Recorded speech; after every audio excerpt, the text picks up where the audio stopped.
내 친구 중에서요, 예쁘고 되게 새침한 친구가 있었어요. 예, 새침하면 또 왜 또 매력 있고 남자들이 되게 신비감을 좀 가지잖아요. 그래서 걔는 이제 역시 빨리 남자친구를 만나가지고 결혼하겠다고 우리 앞에 데리고 왔더라고요.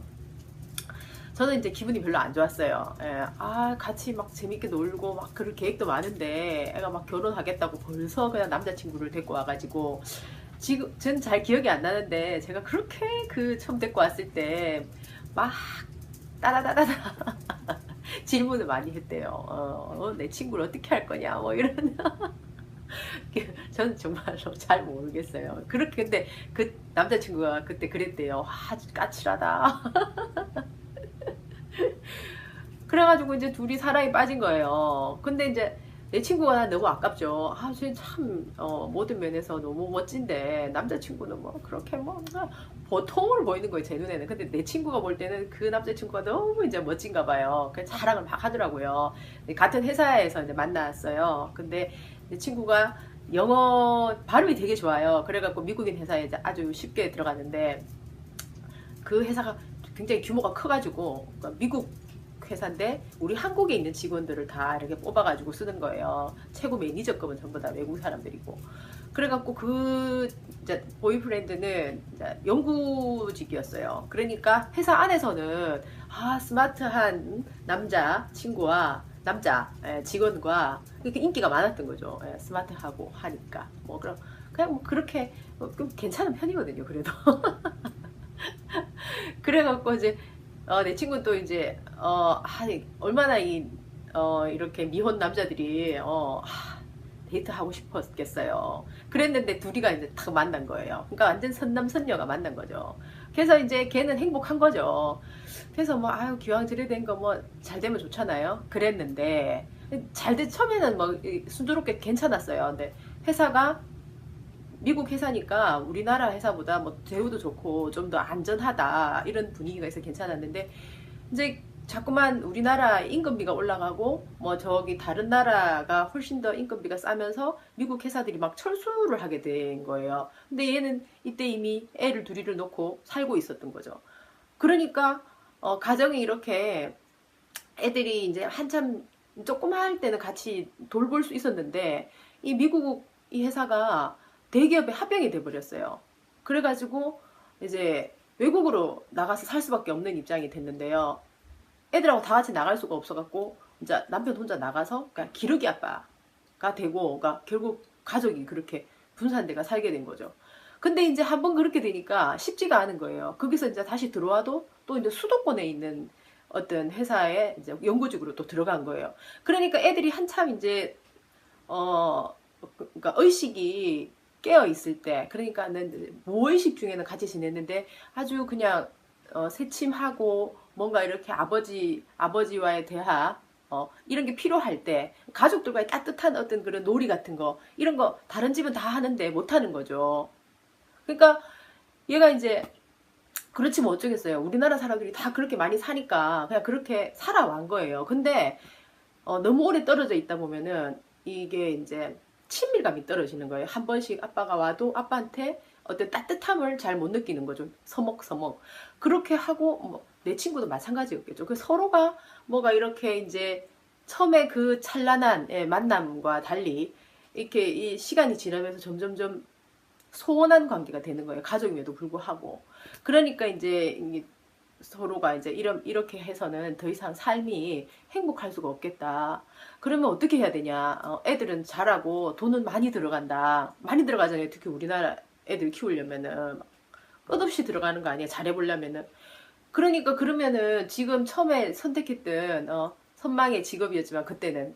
그러니까 지금은 이제 꿀뚝산업이 돼버린 거예요. 그쪽 그 비즈니스가. 그러니까 외국으로 나간 거잖아요. 근데 지금 4차 산업이 또 일어나고 있다 해가지고 그때 지금 저거 남편이 굉장히 머리가 스마트하다고 걔가 굉장히 자랑스러워 했었거든요. 근데 만약에 컴퓨터 관련이나 이런 거를 그때 했더라면 지금 이제 상황이 달라졌을 텐데 전혀 이제 지금 현재 상황하고 안 맞는 거죠. 하지만 가족이 같이 살려고 하면은 그 직업은 더 이상 수도권에 계속 또 있으면 모르겠어요. 그냥 억지로 그냥. 근데 너무너무 지루해 하는 겁니다. 너무 오랫동안 가족하고 떨어져 있으니까. 그러니까 삶에 어떤 활력도 잃고 가족들도 너무 이제 뭐 뭐라 그러죠? 좀 슬프다고 해야 되나요? 그 가족이 단란하지가 않은 겁니다. 그러니까 같이 있으면 되게 이제 유머 감각이 넘친대요. 근데 유머가 점점점 이제 없어지는 거죠. 그런데 이제 고민인 거죠. 그러면은 비즈니스를 할 수도 없고 갑자기 계속 직장 생활만 평소에 해왔는데 가족과 같이 살아야 되는데 어떤 일을 해야 되나. 예. 그러면서 이제 그러면은 뭐 제일 손쉬운 대리운전이라도 해야 되나 그런 고민에 빠지는 거예요.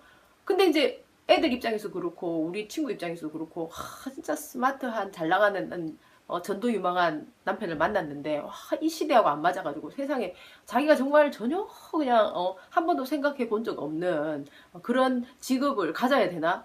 뭐 직업이라기보다 파타임 잡이라고 할 수도 있겠지만 그렇다고 하더라도 그것도 역시 중요한 일이잖아요. 일을 하게 되면.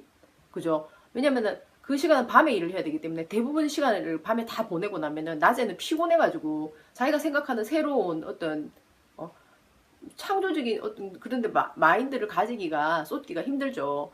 그러니까 이제 일단 이제 고민에 빠지게 되는 거죠. 하지만 중요한 거는 가족은 같이 살아야 된다. 그렇게 이제 결론이 난 거죠. 이게 우리나라에 어떻게 보면은 비극 중에 하나인 것 같아요. 제가 그 케이스가 한 개만 본 게 아니고요. 몇 케이스를 봤거든요. 비즈니스가 바뀌면서 그래 되는 것 같아요. 제조업이 이제 이렇게 중국이나 이렇게 베트남 이런 데로 넘어가게 되면서 생기는 어떤 현상인 거죠. 그러니까 이제 이번에 이제 이재명 후보자가 내놓은 그 공약 있잖아요. 이 공약은 이 시대하고 맞는 거죠. 그러니까 딱 맞는 거죠. 사실 사람들이 포퓰리즘이라고 하는데 자세히 들어가 보면은 이만큼 딱 떨어질 수가 없는 거예요.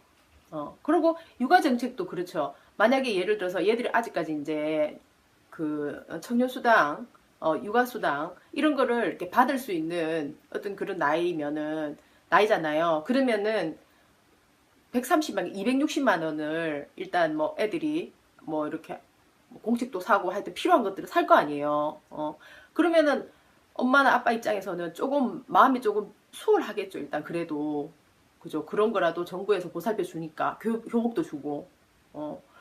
그러니까 이번에 이 내놓은 육아 정책이 너무 감사한 일이다. 예. 그리고 노동 시간을 8시간 이상 되지 않도록 하기 위해서 노동경찰제를 도입하겠다. 이게 이제 이재명 후보자의 공약인데요. 노동경찰제를 도입하게 되면은 이 사람들도 이제 공무원직이 되는 거예요. 그래서 공무원직 자체도 이제 30만 명 정도를 생각하는 거예요. 그 중에 이제 한 분야죠. 그렇게 해서 이제 그거를 정확하게 지키는 거예요. 그러니까 그러면은 일을 딱 그 정해진 시간만큼 하고는 가족들과 같이 시간을 보낼 수가 있잖아요. 가족들하고 못 보내가지고 서로 간에 지금 현재 이렇게 불신이라든지 따뜻하지 못한 시선으로 서로를 경계하게 되고 뭐 이런 거 너무 비극적이잖아요. 그죠? 근데 그렇게 시스템을 만들어 간다는 거예요. 그리고 어린이집을 이제 육아들한테 지금 현재 있는 것보다 한 50% 정도를 늘려서 그 문제를 좀 해결하고 그 다음에 직장이 있을 경우에는 어린이집을 100% 그렇게 하도록 한다는 것. 그리고 이제 무엇보다 보육교사들의 처우를 좀 개선을 해줘야 된다. 왜냐하면 중요한 것 같아 이게.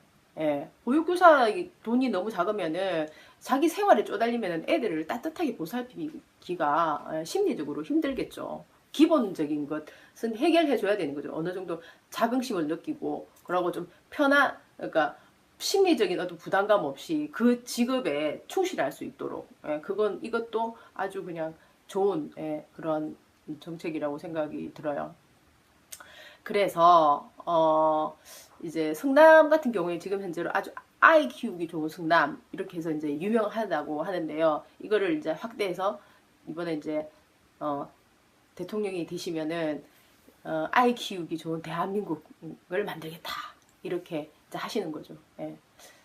너무 멋지죠. 그래가지고 제가 그 다음에 이제 후보자 의 경쟁자 문재인 이분의 공약을 한번 봤어요. 육아 제도 보니까 이분도 뭐 한 3가지로 크게 나눴더라고요. 육아휴직 제도를 현실화한다.